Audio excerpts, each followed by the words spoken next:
CSR म्हणजेच corporate social responsibility project मिळवून देण्याचा आमिष दाखवत एका व्यक्तीची तब्बल 14 लाखांची फसवणूक झाल्याची धक्कादायक घटना समोर आली आहे। आरोपींनी मोठ्या कंपनीच्या CSR निधीतून प्रकल्प मंजूर करून देण्याचे आश्वासन देत विश्वास संपादन केला।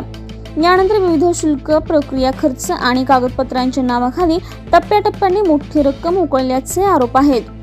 पैसे घेतल्यानंतर संबंधितांनी संपर्क तोडल्याने फसवणुकीचा प्रकार उघडकीस आला। पीडित व्यक्तीच्या तक्रारीनंतर पोलिसांनी गुन्हा दाखल करून तपास सुरू केला असून आरोपींचा शोध घेतला जात आहे। या घटनेमुळे अशा आमिषांना बळी न पडण्याचे आवाहन करण्यात आलं आहे। आपल्याकडे एक तक्रार दाखल झाली, त्यामध्ये फिर्यादी आला आरोपींनी ते CSR प्रोजेक्टचे मॅनेजर आहेत अशी बतावणी करून त्यांच्याकडून तुम्ही समजा पैसे इन्व्हेस्ट केले तर तुम्हाला 20 ते 25 दिवसामध्ये आम्ही पैसे दुप्पट करून देतो असे सांगून त्यांच्याकडून 14,45,000 रुपये घेतले। आणि जेव्हा फिर्यादीने त्याला पैसे मागितले तर ते पैसे त्याला टाळाटाळ करू लागले। जेव्हा त्यांना समजलं की आपली फसवणूक झाली आहे त्यानंतर त्यांनी पोलिसांना तक्रार दिली। त्यामध्ये एक आरोपी अटक आहे आणि दुसरा आरोपीचा तो भंडारा जेलमध्ये आहे, त्याला आपण सध्या आता ताब्यात घेण्यासाठी प्रोसेस सुरू आहे।